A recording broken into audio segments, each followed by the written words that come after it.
Bueno, primero que todo, un agradecimiento a NACAE por invitarme a compartir estas ideas con ustedes, ¿no? Realmente es más un producto de la amistad que de valores intrínsecos, y yo valoro la amistad cada día más. Entonces, quiero decirles, para empezar, quiero decirles que, como ustedes verán, yo no tengo PowerPoint, porque yo tengo un point of power. Y tengo un point of power que quiero compartir con ustedes, a pesar de que puedo decir que no es mío, porque si hubieran tenido que esperar por mí para que estas ideas estuvieran en pleno, estaríamos viviendo en la Edad Media. Así que, y quiero empezar con creo que voy a tratar de lo que es, diría Ortega, el tema de nuestro tiempo. Pero antes de eso quiero hacer una reflexión de Séneca, que dijo: para el que no sabe dónde va, no hay viento favorable. Y yo añadí: y para el que no sabe dónde está y no sabe por qué está ahí, es difícil que sepa dónde quiere ir. Entonces, para mí, la historia es fundamental, porque creo que hay una gran confusión histórica. Ustedes pensarán que soy un poco petulante y tienen razón. Pero es cierto. Creo que existe una gran confusión, particularmente con el mundo en que vivimos, que no sabemos por qué vivimos en este mundo y nos quejamos. Y todavía diría que tenemos una visión de este mundo a lo Jorge Manrique, de creer que cualquier tiempo pasado fue mejor. Pero a cualquiera de ustedes lo ponen a vivir como vivía Luis XIV y se pegan un tiro directamente. Entonces, el mundo empezó a hacer algo y no vivir como vivían los egipcios hace 200 años a lo sumo. Y no sabemos por qué, y eso es lo que yo quiero discutir hoy con ustedes. Y hay otra confusión, que voy a decir una cosa que yo sé que va a ser chocante, pero no me extraña, porque, como decía mi mujer, yo no pierdo oportunidad de ser desagradable. La voy a decir. La civilización occidental es un mito con el cual hemos vivido y convivido,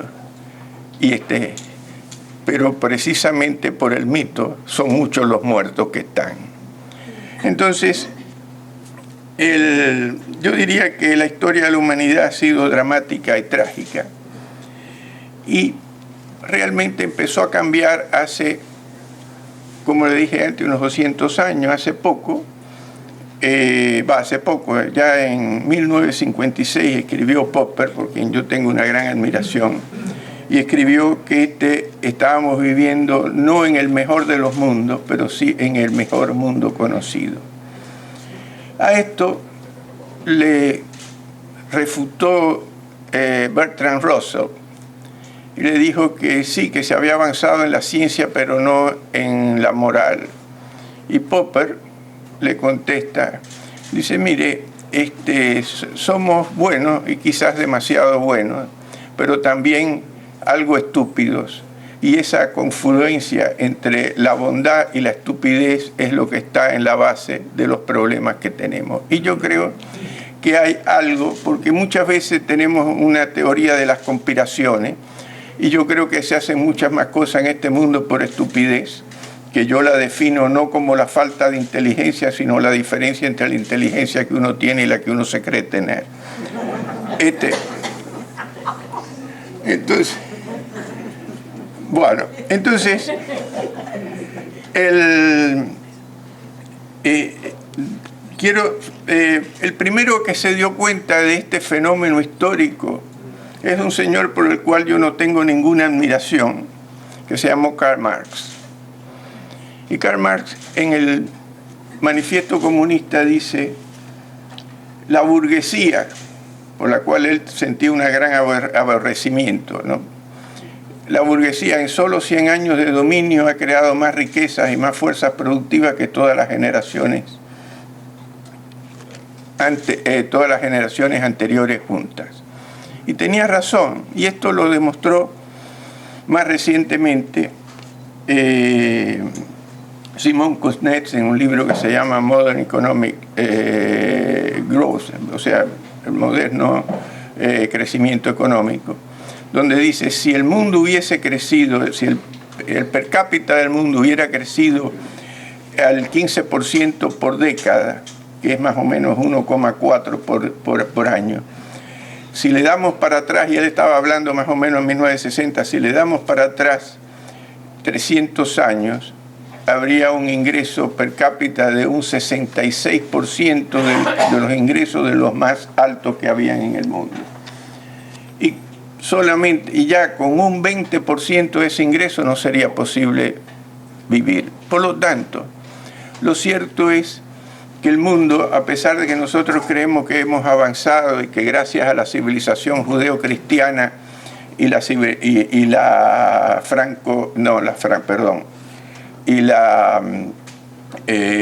greco-romana hemos sido un proceso de crecimiento y de avance y de todo, es falaz. El mundo permaneció así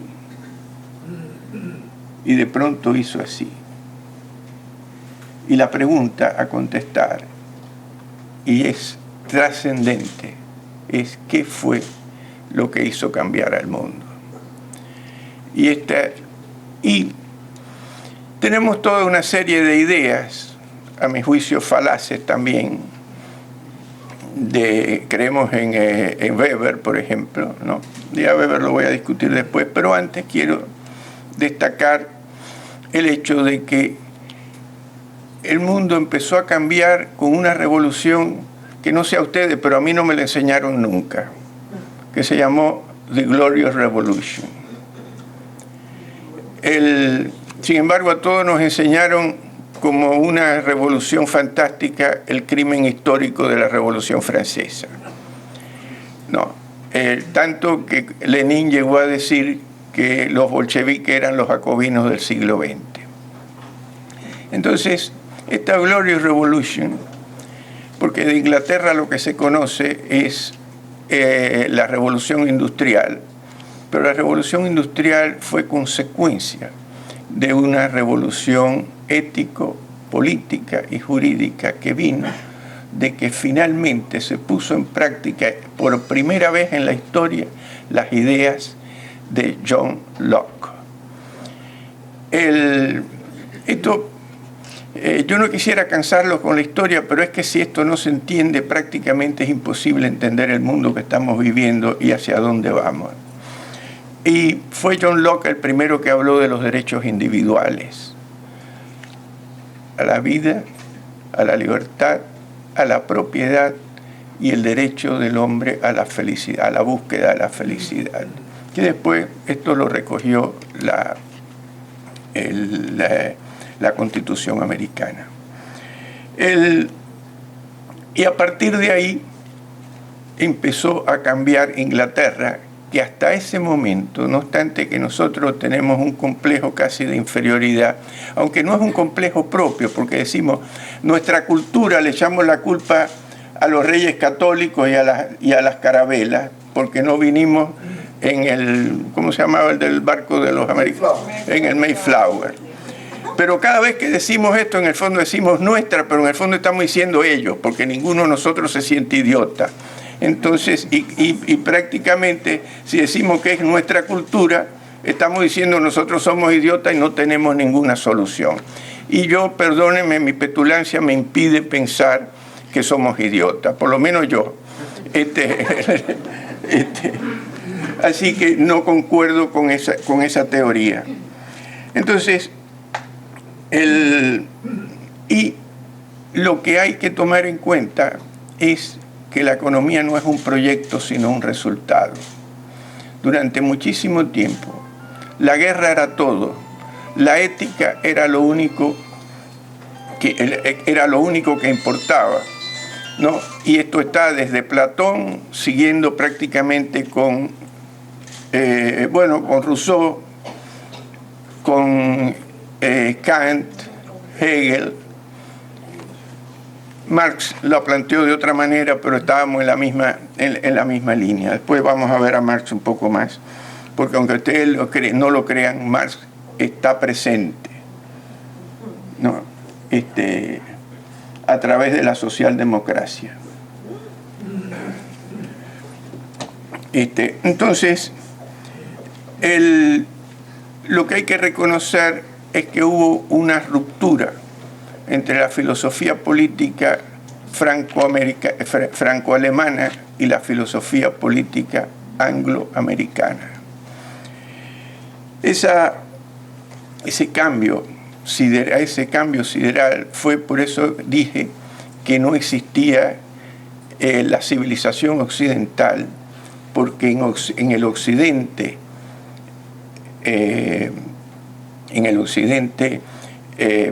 histórico y geográfico se dieron las dos filosofías políticas más antitéticas. La libertad, que vino del lado del pensamiento angloamericano, que fue fundamentalmente anglo primero, porque los primeros que lo pensaron fueron Locke, Hume, Adam Smith, Ferguson, y la filosofía política franco-germánica, que ahora ya hasta el señor François Rebel, sin haberme leído a mí, fíjense ustedes, y dijo que los europeos habían sido los creadores del totalitarismo. Dice, el totalitarismo es esa moderna teoría que los europeos le han regalado al mundo, más o menos dijo. Y se tienen que acordar de que pusieron al mundo al borde del apocalipsis dos veces en el siglo XX, y que fueron los creadores de los sistemas políticos más criminales del mundo. Y como digo yo siempre, en América Latina hacemos estupideces, de los crímenes se encargaron los europeos. Perdón. Entonces, acá hay un principio fundamental que Marx lo tergiversa, porque cuando habla del capitalismo, le pone capitalismo para descalificar éticamente al sistema que él mismo había reconocido que había producido riqueza por primera vez en la historia, ¿no? Y entonces le pone capitalismo y lo denigra en función de la teoría de la explotación, que es una falacia, y en función de la teoría de la alienación, que es otra falacia que se puso de moda en algún momento allá por las décadas del 50, el 60. No, por suerte ya la gente ya no está alienada, está... Entonces, y entonces hay un hecho que para mí es trascendente, que fue también que hay que tomar en cuenta, que los ingleses no eran libres. Hay que leer a David Hume, porque tenemos la idea otra vez de que los anglosajones, porque son anglosajones o porque son protestantes, fueron los que crearon este sistema, que indudablemente tengo una admiración profunda, porque si no fuera por los Estados Unidos seríamos nazis o comunistas. Y esto es algo que se ha olvidado en el mundo, y creo a veces que lo han olvidado hasta los propios americanos, ¿no? Entonces, pero insisto que es el sistema, porque como dijo Tocqueville, tales son más fuertes los vicios del sistema que la virtud de los que lo practican. Y acá se puso de moda ahora un criterio del excepcionalismo de los Estados Unidos. Sí, son excepcionales en el sistema. Porque cuando llegaron acá los Pilgrim, primero que todo, ¿por qué se fueron de Inglaterra? Si había libertad y los anglosajones eran un fenómeno, ¿para qué se tuvieron que tomar el Mayflower? ¿No? Una pregunta. Y la verdad es que no había libertad en Inglaterra, y esto está descrito por David Hume en su historia de Inglaterra claramente, donde dice, con todas sus letras, en tiempos de los Tudor, los ingleses estaban tan sometidos que admiraban la opresión y que se ejercía, la opresión y la falta de libertad que se ejercía sobre ellos y a su costa.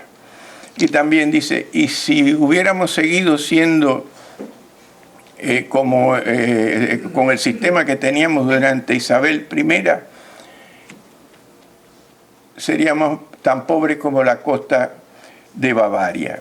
Y esto es importante porque también dice que los ingleses, que Isabel era popular, y esto lo hemos visto, la popularidad no cambia, ¿no?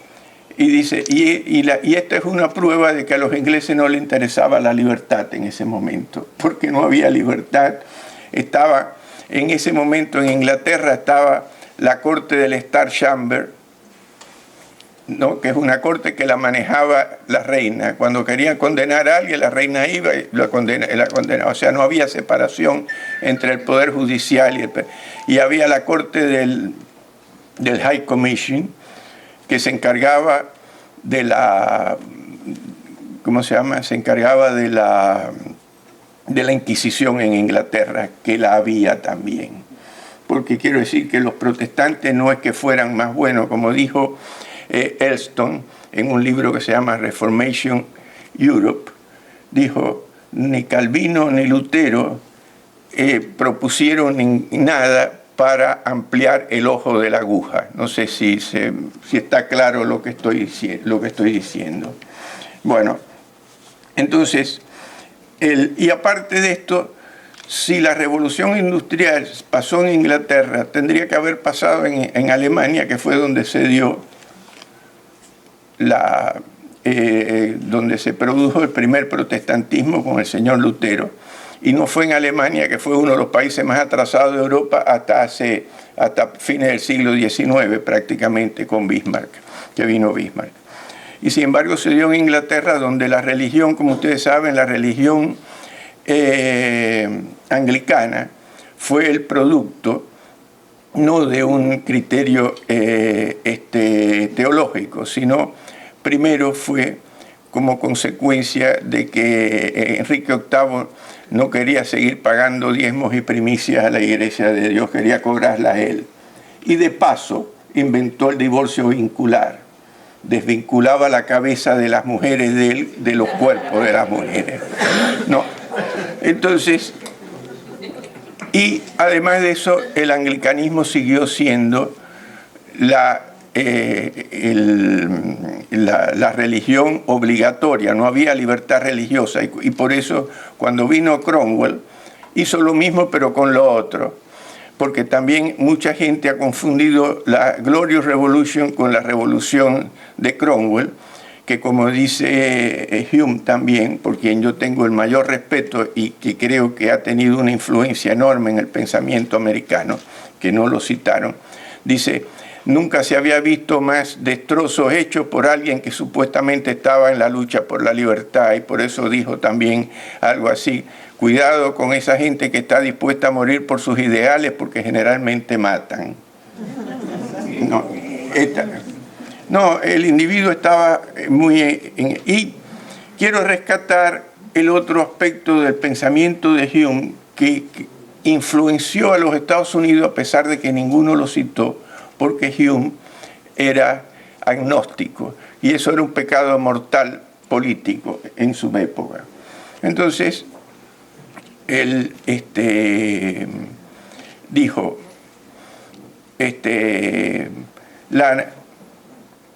la naturaleza humana no la podemos cambiar. Si queremos cambiar los comportamientos, tenemos que cambiar las circunstancias. En otras palabras, le estaba diciendo que había que cambiar el sistema político. Y lo que quiere, cuando hablaba de la naturaleza humana, no estaba hablando en contra de los latinoamericanos. estaba tomando en cuenta a los anglosajones también. En otras palabras, sabía que el egoísmo formaba parte de la naturaleza del individuo, y tanto que dice que el mundo avanza por el egoísmo. Si el egoísmo es un vicio, por el vicio. Si es una virtud, por la virtud. Pero todo el mundo actúa en función de sí, inclusive cuando ama, porque uno no ama por el otro, ama por sí mismo. Y eso sí es Armando Rivas. Entonces,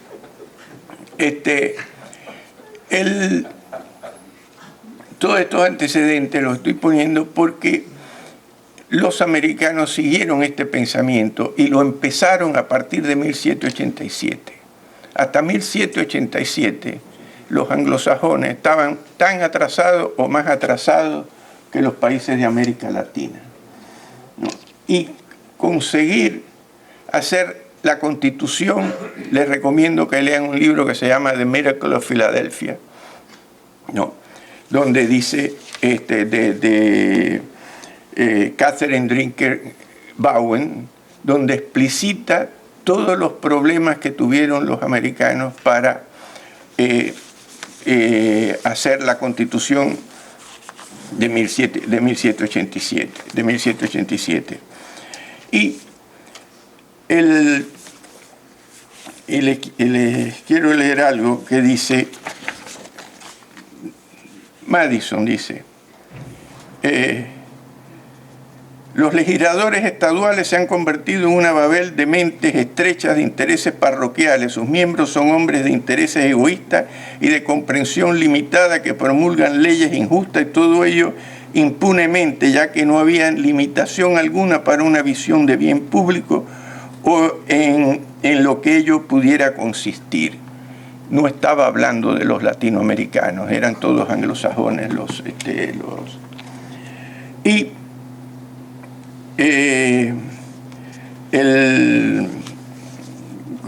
¿cómo se llama? Y Hamilton, perdón, porque yo lo que sí no tengo de anglosajón es la organización, ¿no?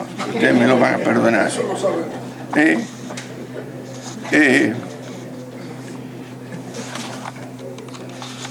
Dice Hamilton: podemos decir con propiedad que hemos alcanzado el último estado de una humillación nacional. Hay escasamente alguna cosa que pueda herir o degradar el carácter o la independencia de una nación que nosotros no experimentemos. Estaba hablando de los anglosajones en los Estados Unidos. Quiero decir que yo quiero tomar esto porque creo que es importante, porque si llegamos a la conclusión de que porque son anglosajones, entonces aquí estamos perdiendo el tiempo. No tenemos solución de ninguna clase, y yo soy un optimista impenitente, a pesar de que los hechos hasta ahora casi parecería ser que no es verdad. Pero yo les voy a contar que cuando la Argentina aceptó el sistema americano, en 50 años convirtió uno de los países más pobres de América, que tenía 1 millón de habitantes, con un 80% analfabeto, en el 7º país más rico del mundo, que era con 7 millones de habitantes y 25% analfabetismo. Lamentablemente esto los argentinos ahora no lo saben, porque están en manos de Maradona, más o menos. Y claro, es un problema que en una época se pensaba con la cabeza en la Argentina y ahora es con los pies. Bueno, entonces, y indudablemente que Madison estaba influenciado por Hume cuando dijo, cuando estableció, porque dice Hume, si los hombres fueran generosos y la naturaleza pródiga, la justicia no tendría razón de ser. ¿Y qué dice Madison? Si los hombres fueran ángeles, no haría falta el gobierno. Si fueran a ser gobernados por ángeles no haría falta ningún control al gobierno. Pero ¿qué es? Y esto es lo que es fundamental. El gobierno, no el Estado, el gobierno es una administración de hombres sobre hombres. Por tanto, hay que poner limitación y se sabe que la limitación en el pueblo es importante, pero se necesitan otros elementos, porque ya había dicho también que en una sociedad donde una mayoría se podía reunir para violar los derechos de las minorías, se encontraban como en el estado de naturaleza, donde el individuo más débil estaba a merced del más fuerte. Entonces, yo les digo, lo que le acabo de describir de alguna manera es el rule of law. Hecho que se ha ignorado, tan es así que hace 2 años salió un artículo en The Economist que parece que algunos economistas se habían enterado que existía el rule of law. Y quiero decirle que el rule of law, porque tenemos la costumbre de decir, no, lo que importan son las instituciones, o si no, el Estado de Derecho. Depende, el rule of law es un Estado de Derecho y una institución con un carácter determinado, donde lo principal es que las mayorías no tienen el derecho a violar los derechos de las minorías, que los derechos individuales están protegidos por la Constitución y por lo que se llamó después el Judicial Review, y les recomiendo un libro de un casi amigo mío de hace mucho tiempo. Sí, porque a él no le gusta ser amigo mío, ¿qué quiere que le haga? Hay mucha gente que le pasa eso. Pero no le ha quedado más remedio. Así que, bueno, entonces, que es el Judicial Review, y esta es lo que cambió la historia, es decir, y nosotros cometemos el error de discutir con la izquierda economía, cuando lo que tenemos que discutir es ética y política. Y entonces la izquierda, ya la nomenclatura viene mal parida. Cuando usted dice que usted es de derecha, usted es un mal parido, que está a favor de los ricos y en contra de los pobres. Y yo digo, yo no soy de derecha, yo defiendo los derechos. Esta es la idea fundamental que tenemos que tener en cuenta. Y para eso tenemos que tener limitación del poder político, ¿no? Y el respeto por las minorías, que se llama la propiedad privada, porque otra de las cosas que estamos viviendo en este momento, cuando digo los peligros del momento, es que el marxismo está presente. ¿A través de quién? De la socialdemocracia. ¿Qué es la socialdemocracia? La socialdemocracia fue una genialidad del señor Edward Bernstein. Estos alemanes siempre nos traen mal, ¿no? Ahora también se ocupan con Crono de producirle algunos efectos a uno, ¿no? Entonces, este señor Bernstein en 1899 escribe los condicionamientos del socialismo. Y ahí dice que Marx estaba equivocado, que no iba a haber una revolución ni una dictadura del proletariado. Y yo ahora lo voy a poner en términos de Armando Rivas. La gente va a ser tan idiota que va a votar por el socialismo. Y como decía un señor que en Cuba no era muy conocido, que se llama el padre Varela, y decía, una cosa injusta no se convierte en justa porque muchos la quieran. Y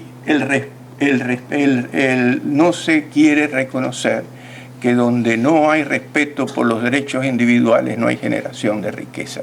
Y la ética fundamental parece estar en el derecho del hombre a la búsqueda de la propia felicidad, que viene de Locke originalmente y fue recogida por Jefferson.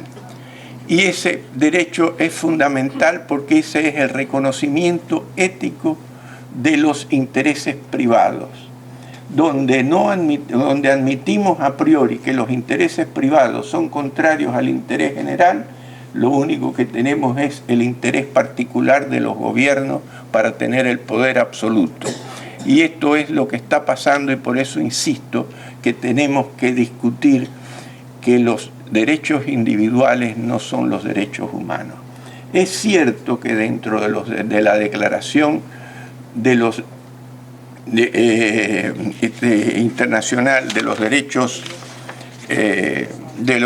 humanos existe muchos derechos reconocidos de los que están entre los derechos individuales. Pero hay un artículo que es el artículo 25, perdón,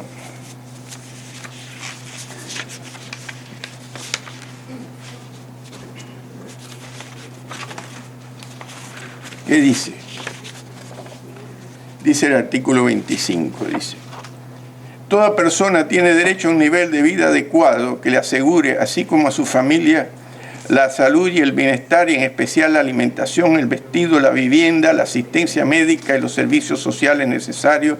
Tiene asimismo derecho a los seguros en caso de desempleo, enfermedad, invalidez. Bueno, en otras palabras, tengo la impresión de que a Adán lo engañaron.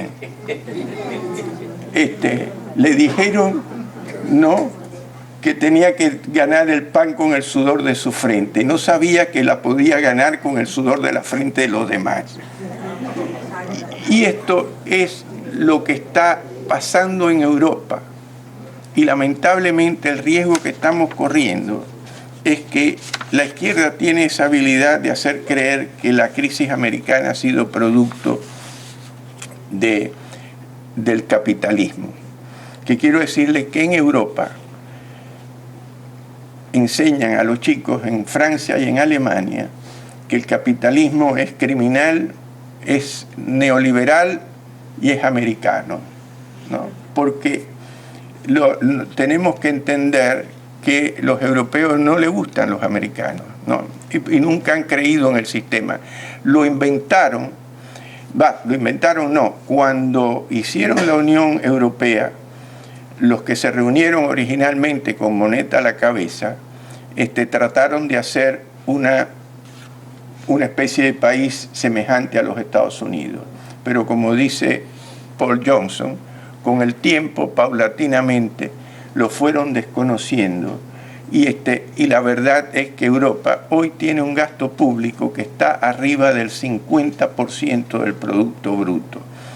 Y eso es inmanejable porque cada día hay más gente que vive sin trabajar y cada vez menos gente que quiere trabajar para que vivan los demás.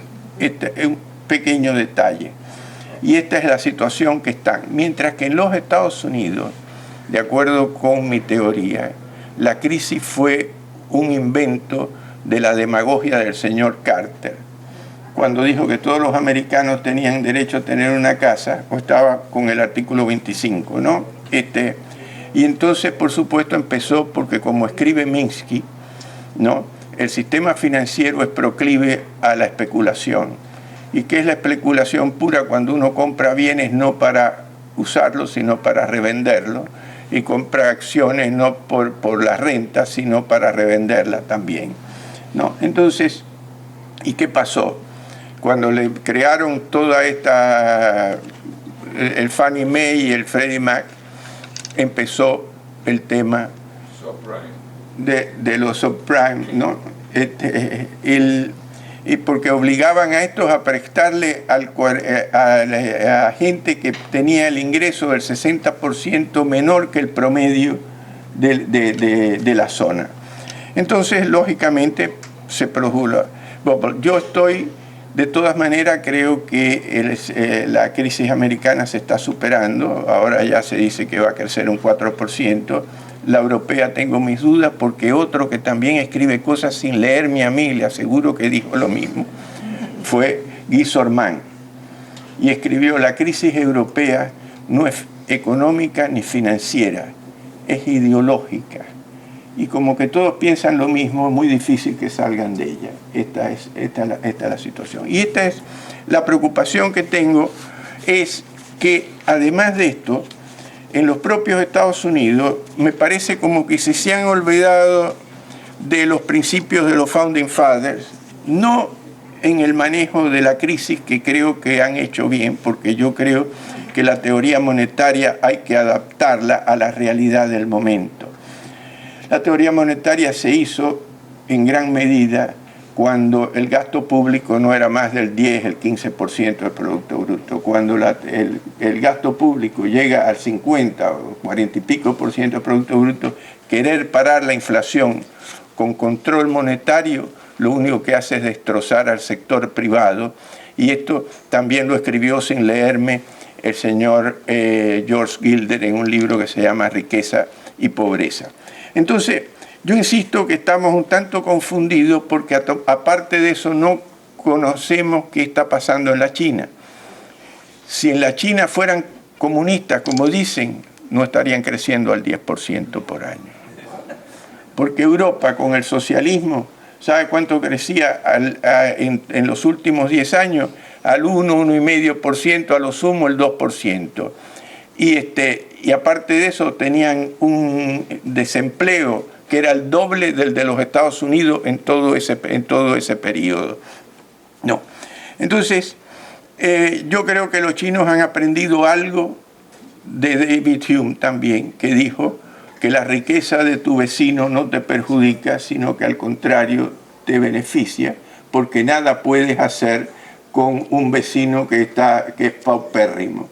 Y entonces, esto lo dijo David Hume, y los chinos parece que han aprendido y se han olvidado, lo usan a Marx, pero no lo practican. En Europa no lo usan, pero lo practican. No. Entonces, por eso están creciendo y por eso le compran los bonos a los Estados Unidos, porque saben que en última instancia su economía depende de que la economía americana no se caiga. Porque donde se caiga la economía americana se cae y por eso todo este asunto de que el dólar iba a ser sustituido, no sé cuándo. No, así que pero entonces lo que quiero destacar es la importancia del sistema por encima de las personas. La otra ejemplo que tenemos fue Cuba. Voy a decir otra vez algo desagradable. Éramos ignorantes, pero no éramos ideólogos.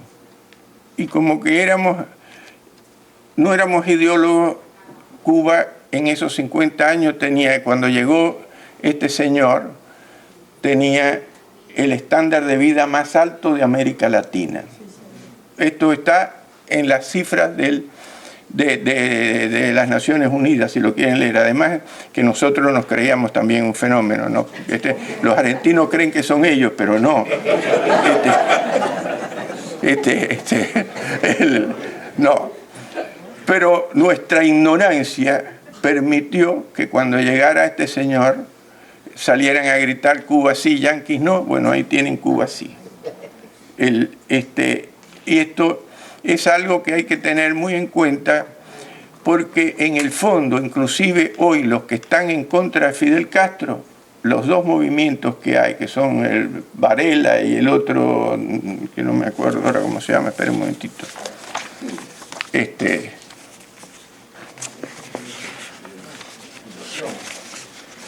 Todo, creo que es... espera un momento. Al proyecto Todos Cubanos. Los dos dicen que son socialistas y hay que entender que Fidel Castro es el culpable del sistema, pero el culpable de la pobreza es el sistema, ¿no? ¿Por qué? Porque indudablemente que el sistema político del rule of law tiene un detalle importantísimo. Está hecho para los hombres como son y no como deben ser. Todos los sistemas que pretenden que el hombre sea como no es, están en la utopía. Y como decía Karl Popper, la utopía es la madre de la violencia. Y lo único que tenemos es que cuando se crea un sistema para los hombres como deben ser, lo manejan hombres que son como son, ¿no? y destrozan a los demás. Esto es porque no hay un solo país que haya crecido con el socialismo.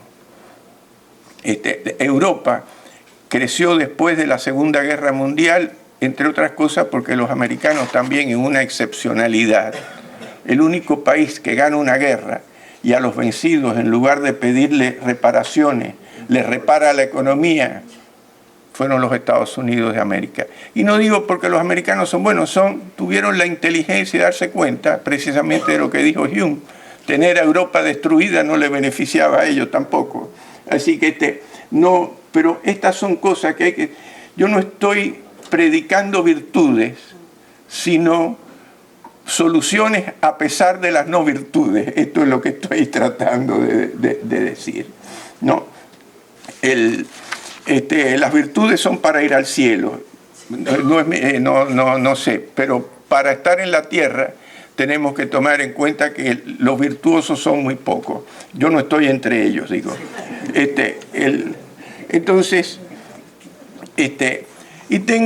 Entonces tenemos en América Latina que no acabamos de entender que la democracia hoy, como que los Estados Unidos, en lugar de defender el rule of law, defienden democracy, y democracy es majority rule, y se olvidan que tanto Hitler como Mussolini eran populares, y en Argentina, ni qué digamos de Perón, que todavía para ser presidente en Argentina hace falta ser, por lo menos hay que decir que es peronista.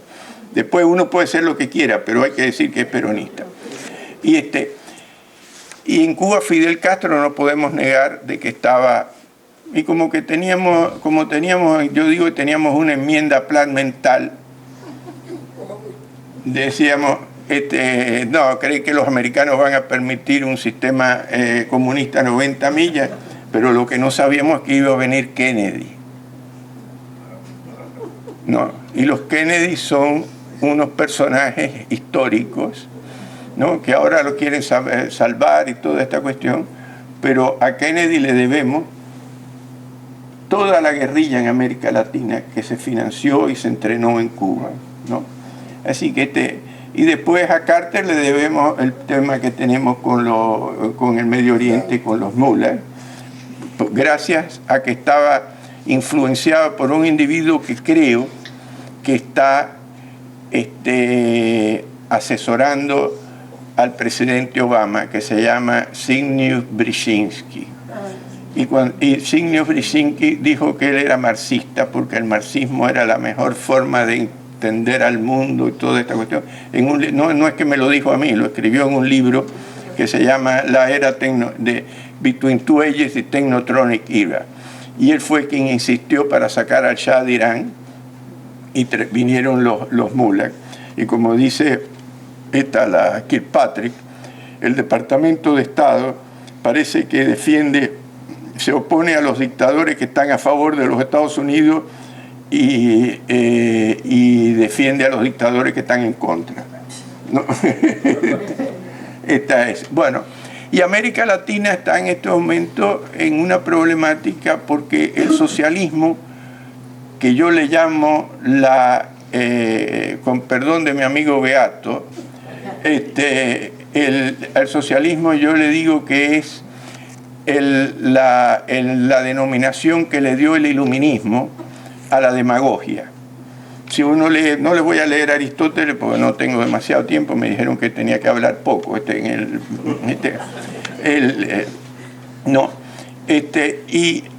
ustedes saben que yo al iluminismo, ¿sabe cómo le denomino?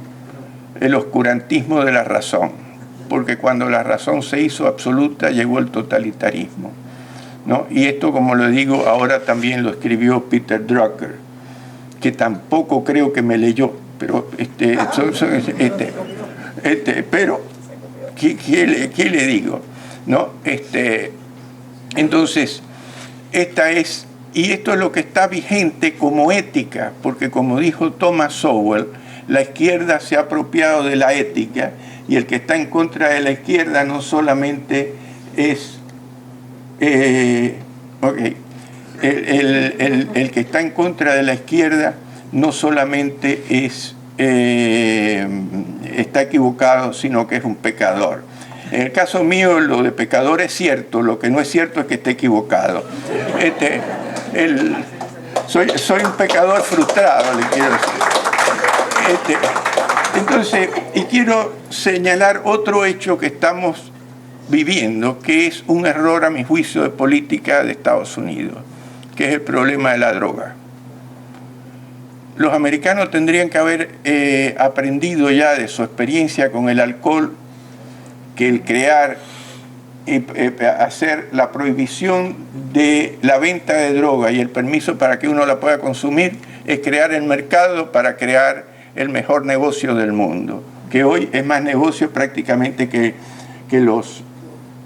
Y hoy la droga representa no solamente un problema dijéramos, delictuoso, sino político, porque compran los gobiernos, compran a las guerrillas, están ligados con todo, cualquier cosa está bien. Y creo que ese es un error de política de los Estados Unidos, porque si bien, insisto, admiro a este país, ¿no?, al que le debemos la libertad en el mundo, eso no quiere decir que no hayan cometido errores humanos, porque errar humano es en su política exterior, como lo hicieron con Cuba, entregar a Cuba a la órbita soviética y irse a pelear a Vietnam. Me parece casi una aberración, ¿no?